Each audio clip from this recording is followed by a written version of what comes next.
Setiap pagi aku duduk di balik kemudi angkot tua bernomor 10, menyusuri jalanan Bandung dengan wajah yang tak pernah diperhatikan siapapun, seolah aku hanya bayang-bayang dari hiruk-pikuk kota yang sibuk. Tak ada yang tahu siapa aku sebenarnya. Bahkan ketika mata seorang polisi arogan itu menatapku penuh hina dan mulai menuliskan surat tilang tanpa alasan. Tapi, apa yang akan terjadi jika ia tahu bahwa sopir yang ia rendahkan itu bukan orang sembarangan? Namaku Ardi. Setiap pagi, saat langit masih menggantungkan sisa-sisa embun semalam di daun-daun kecil pinggir jalan, aku sudah duduk di balik setir. Suara mesin angkot bututku yang merong pelan menjadi teman pertama di hari yang panjang. Wangi, solar, udara yang lembab, dan aroma sisa gorengan dari kantin terminal bercampur jadi satu. Bandung pagi hari, meski tak selalu ramah, selalu menyuguhkan semacam kenyamanan tersendiri bagiku. Aku tak tahu sejak kapan aku mulai menyukai kekacauan. Ini, mungkin sejak aku memutuskan jadi orang kecil di mata orang lain. Pagi, Pak Ardi. Seru Kang Tono, sesama sopir angkot trayek Ciroyom Dago, yang baru tiba dengan angkotnya yang penuh stiker lucu dan boneka tergantung di kaca depan. Aku angguk pelan, senyum tipis. Pagi, Kang. Lawn car? Macet, kayak biasa. Tapi alhamdulillah. Tadi dapat sewa rombongan anak sekolah. Lumayan, jawabnya sambil menyeruput kopi sachet yang ia bawa dari rumah. Aku hanya tertawa kecil. Rutinitas seperti ini yang membuatku merasa nyata. Tidak ada hormat kaku. Tidak ada tekanan jabatan. Tidak ada formalitas membosankan. Hanya aku, jalanan, dan orang-orang yang bahkan tak tahu nama asliku. Angkotku hari ini belum terisi. Hanya ada 2 penumpang, seorang bapak tua yang tampak hendak ke pasar, dan seorang anak muda yang tertidur sambil mendekap tasnya. Aku mengarahkan pandanganku ke spion, memeriksa penampilan. Rambutku sengaja kupotong cepak, pakaian sederhana, dan tak ada satupun yang menunjukkan aku punya pangkat. Di dashboard hanya ada gantungan tasbih kayu tua, dan di bawah kursi ada botol air mineral kosong yang mungkin sudah seminggu tak kusentuh. Aku menarik napas dalam. Jalanan Bandung memang seperti jantung kota yang berdenyut tanpa ritme pasti. Kedong tenong, kedong menghila. Tapi tak pernah benar-benar berhenti. Aku memutar radio kecil yang kugantung di bawah speedometer. Siaran pagi menyambut dengan lagu lawas Kusplas, manis dan sayang. Lagu itu seperti mesin waktu. Membawaku ke masa lalu, ke tempat di mana nama Ardi tidak hanya dikenal oleh sesama sopir, tapi juga oleh mereka yang berdiri tegap di barisan paling depan. Tapi aku sudah jauh dari sana sekarang. Setidaknya untuk sementara. Pak, ke Simpang Dago, ya? Tanya penumpang yang baru saja naik, seorang perempuan muda dengan ransel besar dan mata yang sayu. Iya, duduk aja, Neng, jawabku sambil tersenyum. Aku injak pedal gas perlahan. Angkot mulai bergerak. Deru mesin tua itu seolah mengerti bahwa aku tak sedang terburu-buru, tapi juga tak bisa terlalu lambat. Di sepanjang perjalanan, aku melihat pemandangan yang sudah tak asing. Tukang parkir liar yang tiba-tiba muncul entah dari mana, pedagang asongan yang mencoba menawarkan tisu, minuman, bahkan mainan kecil. Polisi lalu lintas berdiri di sudut jalan, sesekali meniup peluit dan melambaikan tangan ke arah kendaraan yang dianggap melanggar. Aku menepi sebentar di perempatan dekat gedung sate. Ada ibu-ibu tua melambaikan tangan, ingin naik, pelan-pelan. Pak, saya susah naik, ujarnya. Aku turun dari mobil dan membantunya naik. Lututnya tampak gemetar. Tenang, Bu. Hati-hati, ya. Piganggan. Dia tersenyum padaku. Senyum yang begitu sederhana, namun lebih hangat daripada penghargaan tertulis. Manapun yang pernah kudapat, penumpang lain sempat mengeluh karena aku berhenti terlalu lama. Tapi aku diam saja. Aku sudah biasa menerima keluhan. Bahkan dalam diam sekalipun, hidup selalu punya caranya sendiri untuk mengeluh. 5 menit kemudian, aku melanjutkan perjalanan. Di radio, berita pagi mulai terdengar. Kecelakaan beruntun di daerah Pasteur, demo mahasiswa di depan gedung pemerintahan, dan penangkapan sopir angkot yang katanya melawan petugas. Aku mendengus kecil. Orang-orang selalu memandang sopir angkot seperti kami ini dengan sebelah mata. Seolah kami ini tidak berpendidikan, tak tahu aturan, dan hanya tahu mengumpat. Padahal, tak sedikit dari kami yang punya keluarga, mimpi, bahkan pendidikan lebih dari mereka yang merasa lebih tinggi. Hanya saja, kami memilih hidup sederhana.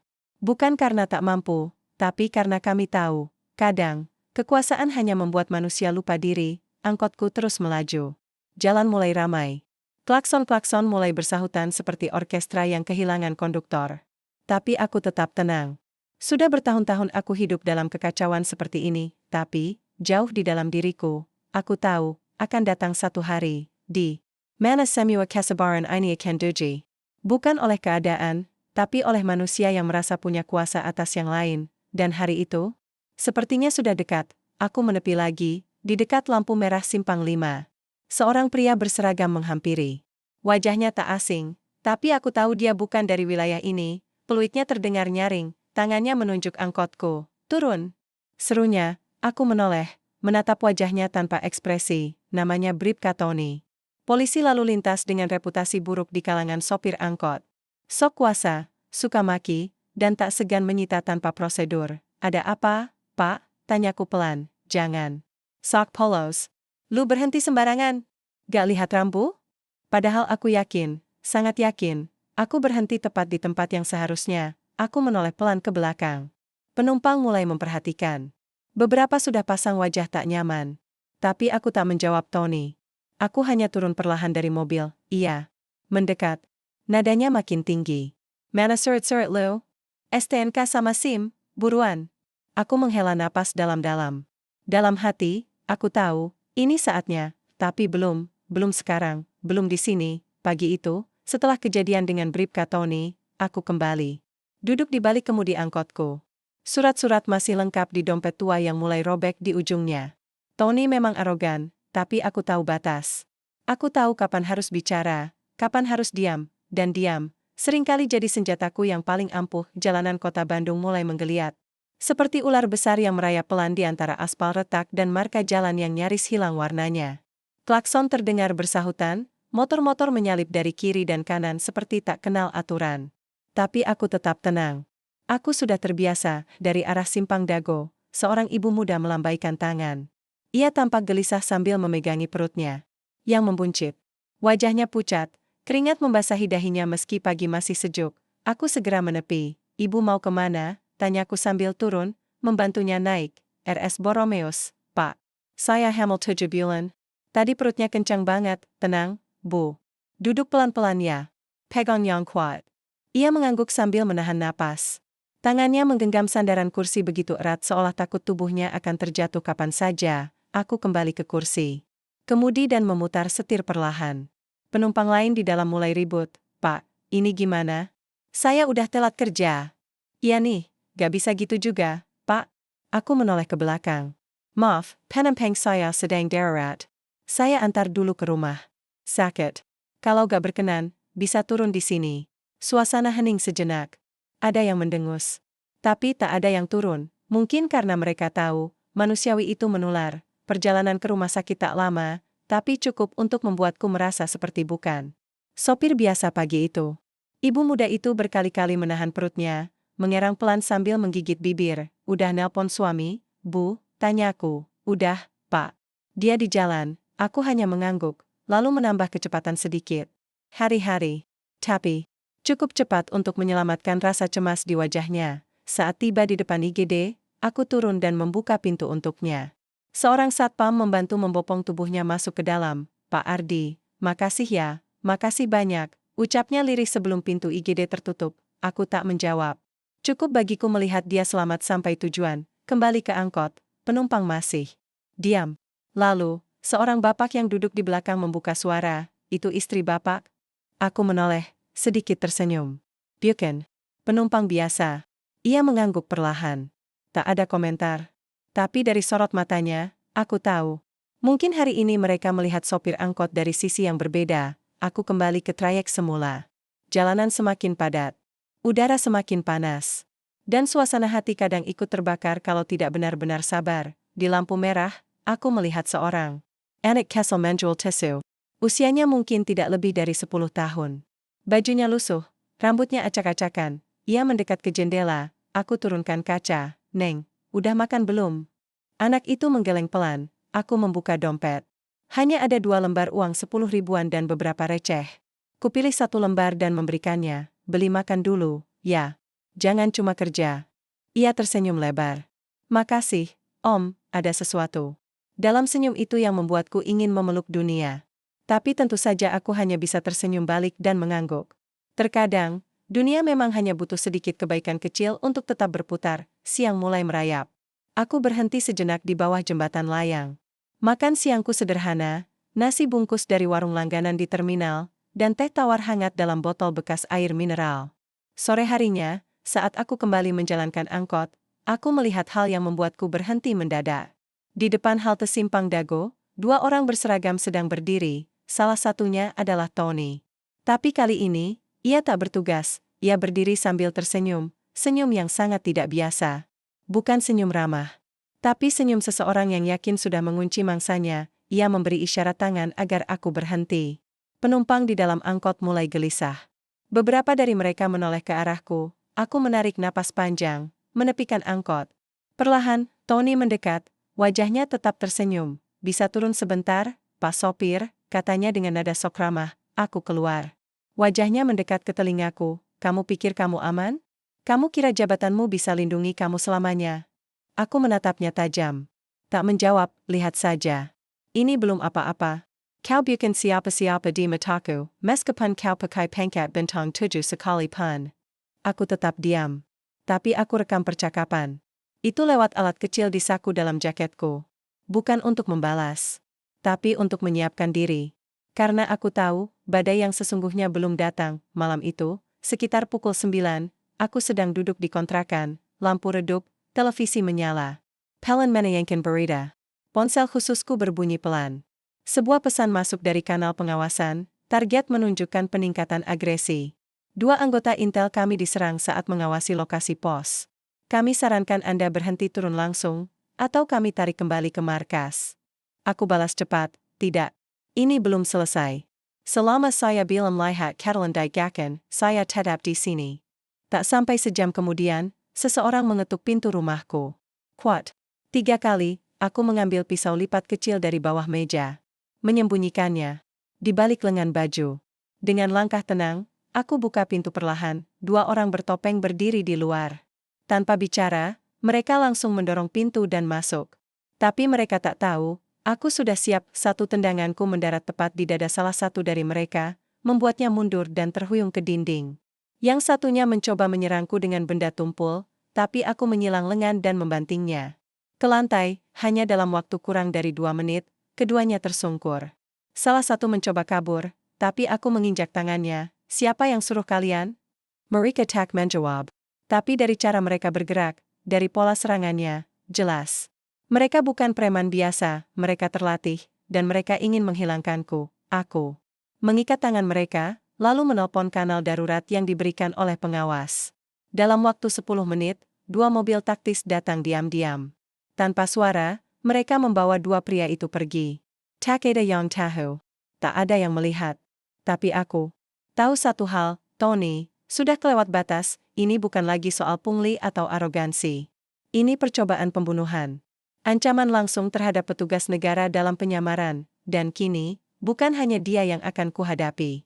Tapi mereka yang ada di belakangnya. Keesokan harinya, aku dipanggil ke markas rahasia yang ada di daerah Lembang. Tempat itu tersembunyi. Digunakan untuk operasi lapangan tingkat tinggi. Di sana, aku duduk di depan para perwira tinggi yang selama ini mengawasi dari jauh.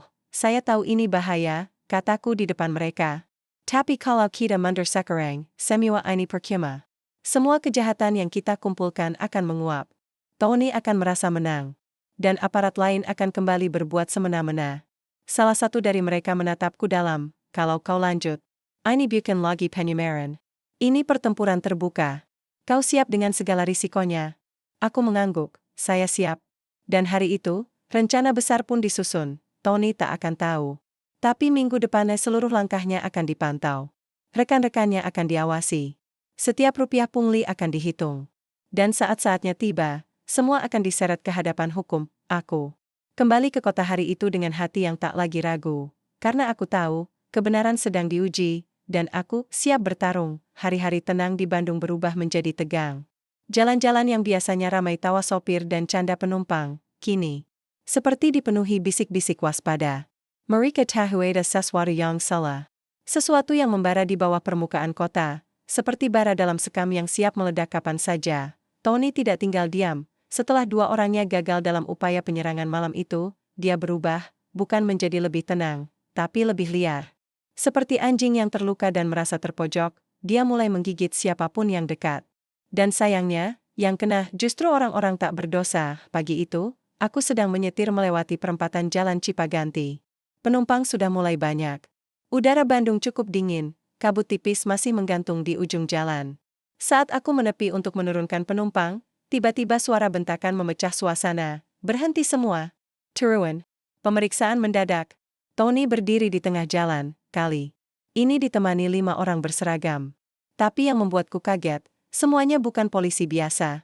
Wajah-wajah baru, tapi aku bisa lihat dari gerakan tubuh dan posturnya. Orang-orang lapangan, keras, kasar, dan berbahaya. Mereka mulai menghentikan angkot satu persatu. Satu sopir bernama Mamat yang baru saja menikah, ditarik paksa dari kemudi. Dituduh menggunakan surat kendaraan palsu. Padahal aku tahu betul, Mamat baru saja mengurus semuanya ke Samsat. Aku yang mendampinginya. Aku turun, berusaha mendekat. Tony. Itu nggak benar. Surat-surat Mamat lengkap. Tony hanya menoleh padaku. Senyumnya tajam, penuh amarah yang ditahan. Ini bukan urusanmu, Ardi. Jangan ikut campur kalau nggak mau jadi korban. Aku balas tatapannya. Kali ini, aku tak menyembunyikan. Lagi siapa aku? Pandanganku lurus, penuh keyakinan. Tapi aku tahu, ini bukan waktu yang tepat untuk membuka semua. Bukan sekarang. Mamat dibawa ke mobil patroli. Tak diberi kesempatan bicara. Tak diberi waktu menelpon keluarga. Yang lain hanya bisa terdiam. Sopir-sopir angkot, yang biasanya lantang bercanda dan menyapa sesama, kini menunduk. Bukan karena takut, tapi karena marah. Dan mereka tahu, ini bukan hanya urusan Mamat. Ini peringatan. Dari Tony. Untukku, malamnya, aku mengunjungi rumah istri Mamat. Perempuan muda dengan bayi mungil di pangkuannya. Matanya bengkak, tangisnya masih tersisa. Dia dibawa tanpa alasan, Pak Ardi. Kami nggak dikasih kabar. Anak ini belum sempat dicium ayahnya tadi pagi. Aku diam. Aku tak bisa janjikan apapun, tapi dalam hatiku, aku sudah bersumpah, ini tidak akan kubiarkan berlalu. Hari berikutnya, 2 sopir lagi ditilang secara brutal. Bannya dikempeskan. Mobilnya disita. Tak satu pun diberi bukti tilang resmi. Semua hanya alasan. Semua hanya tekanan. Tony menebar ketakutan, dan berharap aku akan mundur. Tapi yang dia tak tahu, aku bukan lawan yang gampang dibungkam. Aku mulai bergerak lebih terbuka. Mengumpulkan para sopir dalam sebuah pertemuan malam di sebuah bengkel tua yang sudah lama tak dipakai. Di sana, lebih dari 20 orang datang. Mereka jelisa. Tapi ada harapan dalam mata mereka. Tony semakin menjadi-jadi. Mau sampai kapan kita diam? Tanya Pak Darto. Aku berdiri di tengah lingkaran mereka. Saya tahu kalian takut. Tapi saya juga tahu, kita semua udah cukup sabar. Ini saatnya kita bersuara. Bukan pakai kekerasan, tapi pakai bukti. Kita lawan dengan akal. Dengan keberanian. Dan dengan kebenaran. Seorang sopir muda, Anto, bertanya pelan, tapi, apa kita punya kekuatan? Aku mengangguk perlahan. Kita punya satu hal yang mereka nggak punya, hati yang bersih. Dan aku janji, aku bukan hanya sopir. Aku di sini karena aku dikirim untuk mengawasi. Untuk melindungi kalian. Mereka saling pandang. Beberapa terkejut. Beberapa menatapku dengan campuran heran dan haru. Saya, seorang perwira, punya tugas untuk mengungkap kelakuan aparat di lapangan. Dan apa yang dilakukan Tony, bukan hanya melanggar, tapi berbahaya untuk kita semua. Suara gemuruh pelan mulai terdengar. Bukan sorak. Tapi semangat yang mulai tumbuh, hari-hari berikutnya menjadi titik balik. Beberapa sopir lain ikut nimbrung. Ada Kang Dadan, Bang Rusdi, dan Ucok. Lu tadi diomelin Tony ya? Tanya Ucok sambil mengunyah gorengan. Aku hanya tertawa kecil. Biasa. Dia pikir semua sopir angkot bisa dikibulin. Gue pernah tuh. Ditilang cuma karena kaca gue retak dikit, timpal Kang Dadan. Yang penting kita tahu aturan, Kang. Kalau salah ya perbaiki. Tapi kalau kita benar, jangan takut. Jawabku sambil melipat bungkusan nasi. Mereka mengangguk. Walau masih terlihat ada ketakutan di sorot mata mereka, aparat seperti Tony sudah lama jadi momok bagi sopir jalanan. Seringkali bukan karena hukum yang ditegakkan, tapi karena arogansi yang dipelihara. Tapi aku tak bisa diam terus, bukan karena aku ingin terlihat benar, tapi karena diam kadang artinya setuju. Dan aku tak pernah setuju dengan kesewenang-wenangan. Menjelang sore, aku kembali ke terminal. Hari ini tidak banyak penumpang, tapi bukan itu Yang penting adalah, aku masih bisa jaga diri. Masih bisa jaga harga diri. Aku parkir angkot di sudut biasa, mematikan mesin, dan bersandar di kursi. Langit Bandung sore itu jingga. Biurang-biurang kembali ke sarang. Jalanan mulai sepi. Tapi pikiranku justru makin bising. Aku tahu, cepat atau lambat, akan tiba waktunya, aku akan berdiri. Bukan sebagai Ardi si sopir, tapi sebagai Ardi yang sebenarnya, bukan untuk pamer. Bukan untuk balas dendam, tapi untuk menunjukkan bahwa hukum seharusnya mengayomi, bukan menindas, bahwa sopir angkot pun layak dihargai. Aku duduk di warung teh yang terletak di ujung terminal. Tempat itu selalu sepi, hanya dikenal oleh sopir-sopir trayek lama. Kursinya dari kayu kusam, mejanya dilapisi plastik motif bunga yang sudah mengelupas di sudut-sudutnya. Tapi bagiku, warung itu seperti ruang rehat dari kerasnya jalanan. Sore itu, langit mendung, angin bertiup pelan membawa aroma hujan dari arah Lembang. Aku duduk sambil memegang gelas teh manis hangat, mataku menatap kosong ke arah jalan raya. Tapi pikiranku sibuk, sosok itu, Tony, namanya terus muncul di obrolan para sopir. Bribka Tony, polisi yang terkenal dengan arogansinya. Tidak pandang bulu, tak peduli sopir tua atau muda, kalau tidak, beres, siap-siap saja dapat makian, atau lebih parah, surat disita tanpa kompromi. Tapi bukan itu yang membuatku resah. Bukan karena dia keras. Bukan karena dia galak. Tapi karena dia merendahkan. Pagi tadi, saat dia menghampiriku dengan suara lantang, sorot matanya bukan sekadar menegur. Ada sinisme di sana.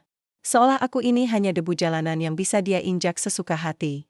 Bukan manusia, dan itu adalah garis merah bagiku. Keesokan harinya, aku memulai pagi lebih awal dari biasanya. Udara masih dingin. Terminal masih sepi. Tapi pikiranku sudah waspada. Hari ini, aku ingin mengamati Tony lebih dalam. Aku sengaja memilih rute yang melintasi pos polisi tempat dia biasa berdiri. Di pojok pertigaan jalan, Supratman dan Jalan, Diponegoro. Lokasi strategis untuk memancing sopir yang lupa rem tangan atau parkir terlalu dekat ke bahu jalan. Tempat itu sudah seperti titik jagal bagi sopir angkot, benar saja. Sekitar pukul 8 pagi, aku melihatnya berdiri tegak di dekat zebra cross. Seragamnya rapi, topi miring sedikit ke kiri, sepatu mengilap. Tapi wajahnya selalu menegang. Seperti sedang menahan sesuatu yang lebih dari sekadar emosi. Beberapa menit aku mengamati dari kejauhan. Dalam 15 menit, 3 sopir angkot sudah disemprit. 2 motor ditilang. 1 mobil pribadi hampir dipukul kaca spionnya karena dinilai berhenti terlalu lama. Tapi yang paling menyakitkan adalah cara dia bicara. Lu gak bisa baca rambu. Ya? Dasar bodoh. SIM dapat dari mana? Keluarin duit aja susah, tapi nyetir di jalan. Ucapan itu bukan cuma soal aturan. ITU pengginan. Langsung ke martabat, aku melihat seorang bapak tua, mungkin usia 50-an, ditarik keluar dari angkotnya.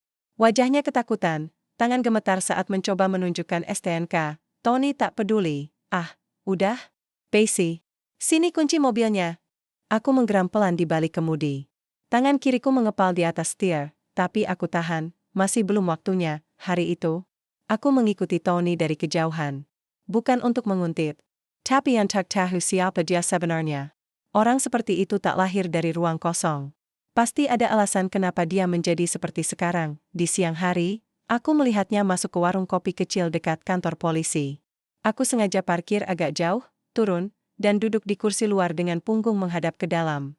Aku bisa mendengar percakapannya dari kejauhan. Aduh, Cape juga, Bu, suaranya mulai terdengar berbeda. Lebih lila daripada galak. Anak-anak makin susah diatur. Ibu tahu sendiri, biaya sekolah makin mahal. Kadang kalau gak keras, orang juga gak dengar. Seorang perempuan paruh baya, mungkin pemilik warung, menjawab lirih, tapi jangan sampai bikin orang kecil takut, Tony. Ingat ayahmu dulu juga dari bawah, aku menoleh sedikit. Tony menunduk, menggenggam gelas kopinya erat. Ayah meninggal di jalan gara-gara sopir mabuk, Bu. Makanya saya benci mereka yang sembrono. Saya gak mau orang lain ngalamin kehilangan yang sama. Aku menatap jalanan di depanku. Ada sesuatu yang mengendap dalam dada.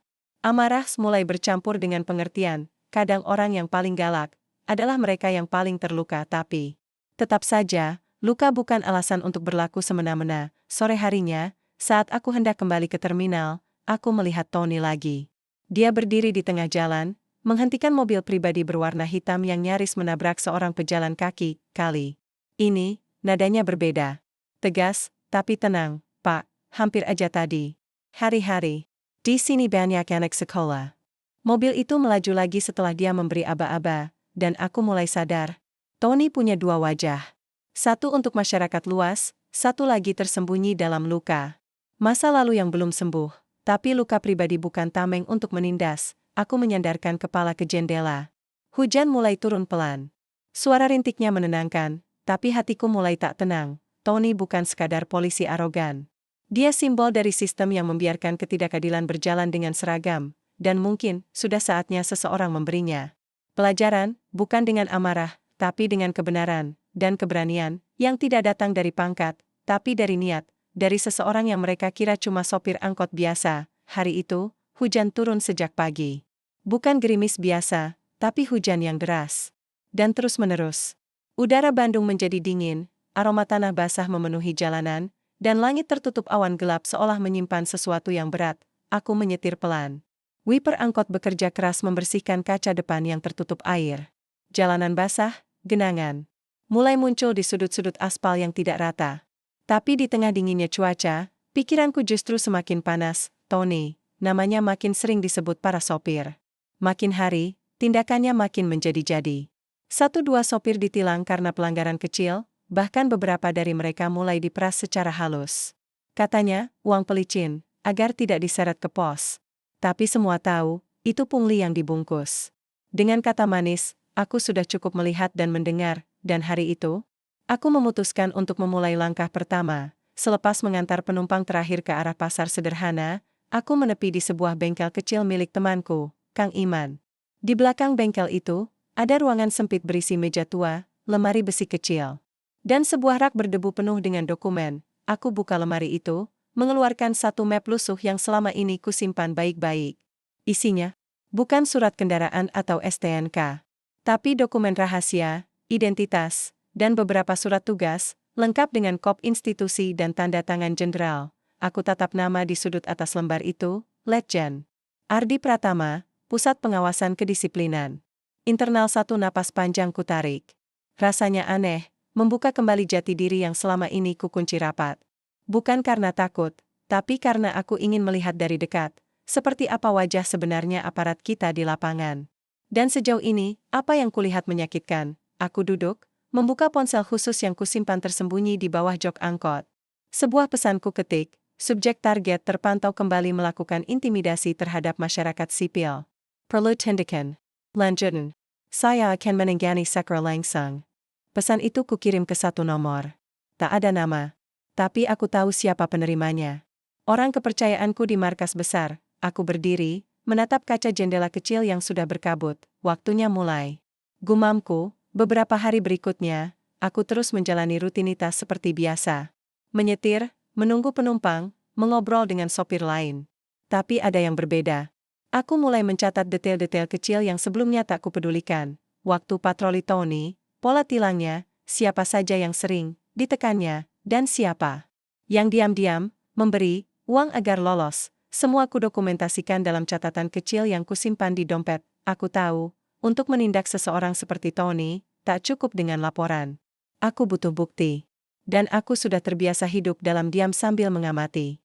Pengalaman bertahun-tahun di militer, menyamar di berbagai wilayah konflik, telah mengajarkanku satu hal penting. Ketenangan adalah senjata. Hingga suatu sore, hujan kembali turun lebat. Sama seperti beberapa hari lalu. Jalanan licin, beberapa kendaraan menepi. Aku sedang berhenti di lampu merah ketika kulihat Tony berdiri di pos kecil di seberang jalan. Tiba-tiba, ia melambaikan tangan.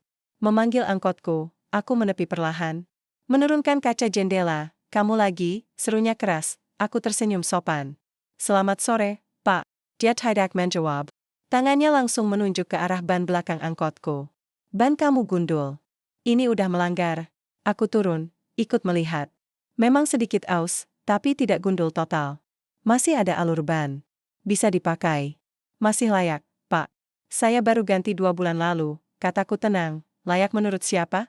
Kamu bukan polisi, bentaknya. Nada itu, kembali seperti waktu pertama kali aku bertemu dengannya.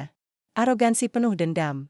Tapi kali ini, aku tak Hanya sopir angkot yang diam. Aku buka pintu samping, mengambil dompet, dan menunjukkan SIM serta STNK, semua lengkap, Pak. Saya tidak melanggar APA pun. Tony menyipitkan mata, jelas tidak suka. Saya bilang ban kamu gundul. Kalau kamu mau berdebat, ikut saya ke pos. Ia menarik tanganku kasar, aku mendekat ke wajahnya, berbicara pelan, tahan tanganmu. Dia terdiam, apa kamu benar-benar yakin ingin menyeret saya ke pos? Di depan umum, tanyaku, suara tetap rendah tapi tajam, wajah Tony mulai berubah. Ia melepaskan genggaman tangannya, sedikit mundur. Apa maksud kamu? Aku menyodorkan secari kartu kecil dari dalam dompet. Identitas resmi militer, dengan lambang bintang 3 di pojoknya, ia menatapnya lama. Mulutnya terbuka, tapi tak ada kata yang keluar, nama saya Ardi Pratama. Letnan Jenderal aktif. Saat ini sedang dalam tugas pengawasan perilaku aparat di lapangan. Tony. Melangkah mundur, Pak, saya tidak tahu, aku mendekat selangkah, dan itu masalahnya. Karena kamu pikir saya hanya sopir biasa, kamu merasa bisa semena-mena. Berapa banyak orang yang kamu intimidasi dengan cara seperti ini? Pak, saya minta maaf, orang-orang mulai berkumpul. Beberapa sopir lain ikut mendekat. Mereka melihat Tony, panik, gugup, hilang kendali, dan mereka melihatku, untuk pertama kalinya, bukan sebagai Ardi si sopir, tapi sebagai seseorang yang mereka tahu, punya kuasa, dan sedang marah. Aku menatap Tony lama, lalu berkata pelan, saya akan datang ke kantor besok untuk melaporkan semua pelanggaranmu. Dan jika ada satupun sopir yang kau sentuh hari ini, sebelum proses ini selesai, aku diam sebentar, lalu menatap matanya tajam, maka saya akan turun tangan sendiri. Dan kamu tahu, saya bisa. Tony menunduk. Tak berkata apa pun. Tubuhnya bergetar, aku naik kembali ke angkot, menutup pintu pelan. Mesin kuhidupkan. Dan kuarahkan kendaraanku menjauh, meninggalkan pos yang kini hening tanpa suara, langit masih mendung. Tapi hujan sudah reda, di kaca spion, kulihat Tony masih berdiri di tempat yang sama. Tubuhnya kaku. Wajahnya kehilangan semua percaya diri yang dulu membuatnya jumawa, sementara aku, melaju perlahan, menatap jalanan ke depan, karena aku tahu. Ini baru awal, dan percikan api sudah menyala. Setelah kejadian itu, suasana di terminal mulai berubah. Tak ada pengumuman resmi, tak ada sirene atau konferensi pers, tapi para sopir merasakan ada yang berbeda. Seperti angin yang berganti arah, tapi tak satu pun yang bisa menunjuk kapan tepatnya perubahan itu terjadi, dan aku masih menjadi Ardi, si sopir angkot. Hanya saja kini, mata-mata mengintai lebih tajam. Bukan dari rakyat, tapi dari mereka yang merasa posisinya mulai goyah. Hari-hari berikutnya, aku tetap menjalani rutinitas seperti biasa. Menyetir dari utara ke selatan Bandung, menunggu penumpang di depan sekolah, pasar, hingga halte pinggir jalan. Tapi kali ini, setiap aku berhenti di lampu merah, sopir lain memberi anggukan kecil, bukan sekadar sapa, tapi hormat dalam diam. Mereka tak bertanya langsung. Tapi mereka tahu, kabar soal Tony yang ditundukkan oleh seseorang menyebar seperti kabut pagi. Tak ada yang menyebut namaku, tapi desas-desus itu mulai mencuat di antara obrolan warung dan pos istirahat. Katanya dia bukan sopir biasa. Ada yang bilang dia mantan tentara. Ada juga yang bilang dia jenderal, nyamar. Aku hanya diam. Tak menanggapi, tak membenarkan. Tapi senyumku kadang muncul saat mereka mulai bicara soal keadilan. Salah satu sopir senior, Pak Darto, pernah mendekatiku saat aku sedang mengisi bensin. Di antara kita ini, cuma kamu yang berani, katanya perlahan. Kalau benar kamu punya kuasa, tolong jangan diameter. Aku menatapnya. Matanya keriput, tapi tajam. Ada luka lama yang belum sembuh, aku bisa lihat dari caranya bicara. Aku menepuk bahunya, selama yang aku lihat masih seperti ini, aku gak akan diam, Pak. Tapi bukan hanya para sopir yang mulai gelisah. Suatu malam, ketika aku sedang duduk di bengkel Kang Iman, seseorang datang. Ia tak memperkenalkan diri, tapi sikapnya tegas. Pakaian sipil, tapi sorot matanya tak bisa menipu. Pak Ardi, katanya, sambil menoleh ke kiri dan kanan, memastikan tak ada orang lain. Aku mengangguk. Kami dari Satuan Pengawasan dapat laporan bahwa Anda telah mengungkap identitas kepada oknum lapangan tanpa prosedur. Aku tak kaget.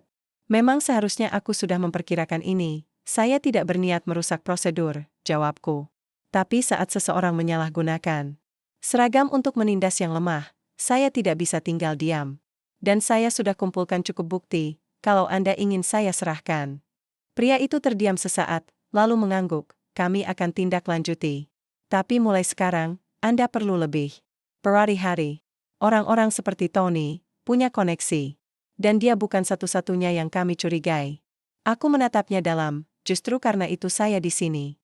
Untuk melihat sendiri. Bukan dari laporan di meja kantor.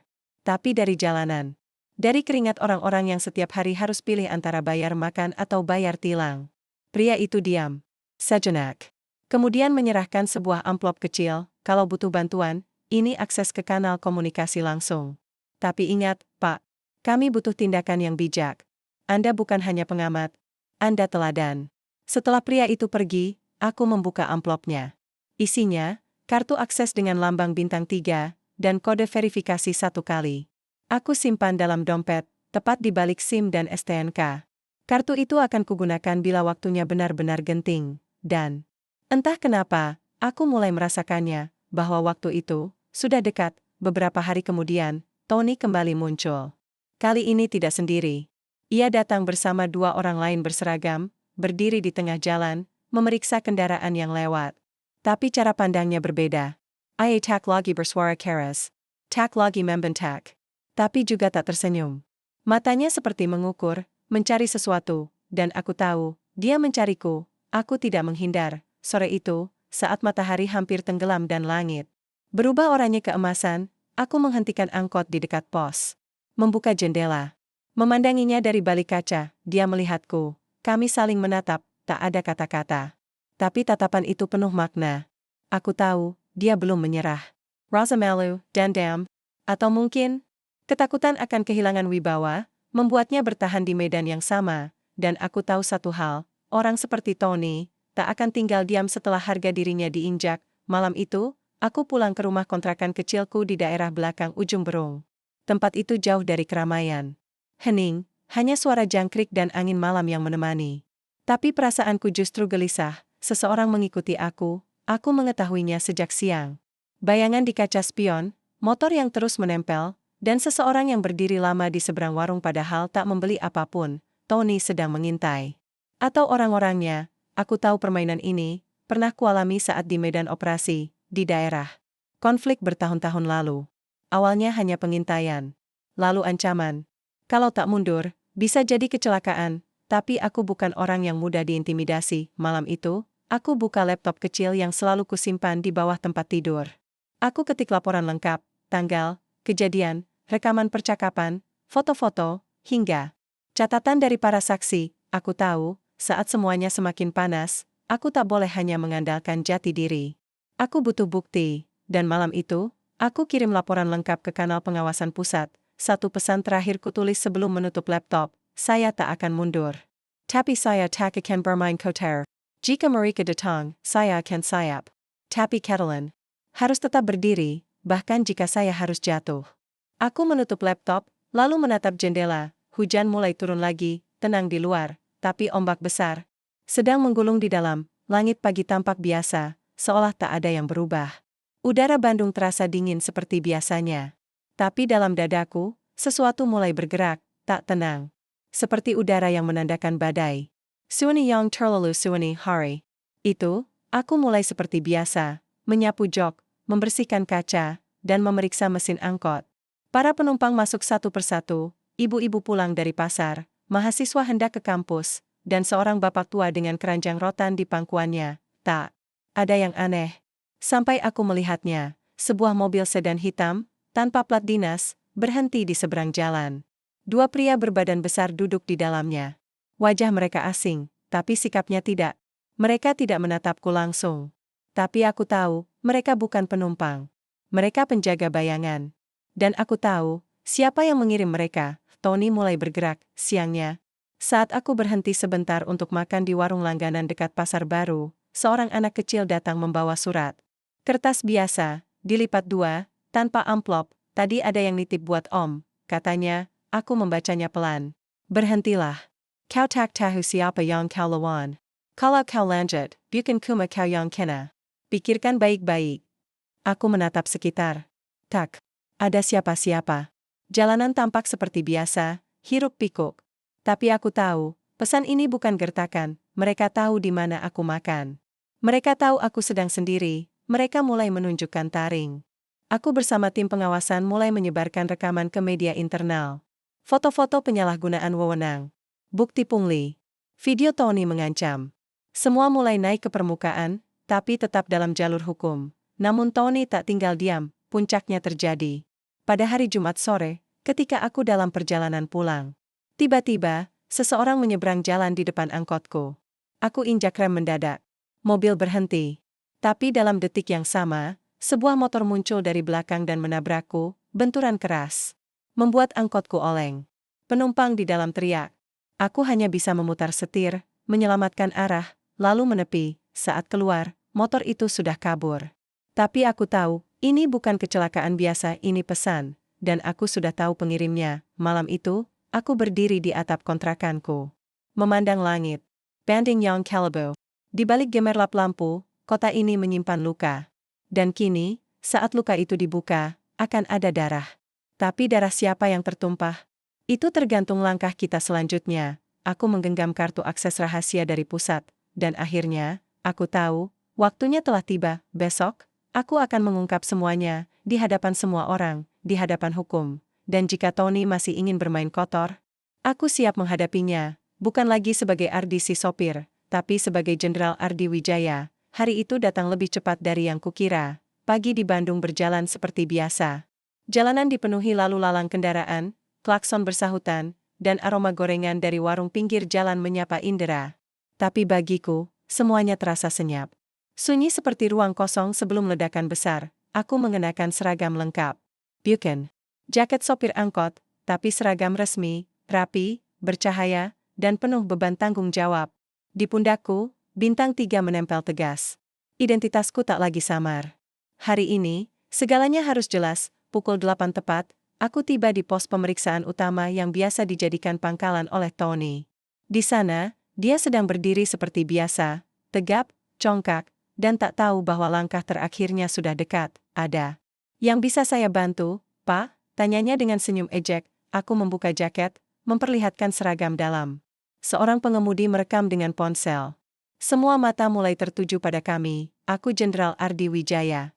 Dan ini, bukan lagi sekadar patroli, kataku lantang. Tony terpaku. Senyumnya pudar. Wajahnya mengeras. Ini, permainan apa, Pak? Bukan. Permainan. Ini pengadilan. Dan kamu terdakwanya. Beberapa anggota pengawas datang dari arah belakang. Kamera aktif. Masih roket berkumpul. Semua dokumentasi yang telah kukumpulkan selama ini, rekaman ancaman, bukti pungli, penyerangan terhadap warga sipil, diputar melalui layar kecil dari mobil taktis. Tony mencoba lari. Tapi ini bukan film. Petugas sudah mengelilinginya, hari itu. Di tengah jalanan kota, pengadilan yang sesungguhnya dimulai. Bukan di gedung mewah. Tapi di tempat keadilan benar-benar diuji. Aku berdiri tegak, bukan sebagai sopir, tapi sebagai jenderal, dan hari itu, kebenaran menang. Tony telah diamankan. Pos yang dulu ia jadikan panggung arogansi kini sunyi, hanya menyisakan garis polisi dan tatapan penasaran warga yang masih sulit percaya. Kota mulai bicara. Nama Ardi bukan lagi sekadar sopir angkot biasa. Ia adalah wajah baru keadilan. Aku kembali menyetir hari itu. Bukan karena tugas, tapi karena rindu. Jalanan Bandung terasa berbeda, lebih damai. Para sopir memberi salam. Bukan hanya karena hormat, tapi karena harapan telah lahir kembali. Di radio lokal, beritaku disebut sebagai simbol bahwa rakyat kecil tidak boleh lagi dibungkam. Tapi bagiku, ini bukan soal nama. Ini soal janji yang kupenuhi, memastikan bahwa jabatan bukan tameng, dan hukum bukan permainan. Malamnya, aku duduk sendiri, menatap langit. Tidak ada tepuk tangan. Tidak ada sorak. Tapi ada satu hal yang pasti, keadilan. Telah pulang ke jalanan, meski identitasku terbuka, aku memilih kembali ke setir angkot. Bukan karena jabatan tak berarti, tapi karena di jalanan ini, aku melihat wajah rakyat. Selama masih ada yang butuh keadilan, aku akan tetap di sini. Mengawasi. Melandanji. Dalam diam.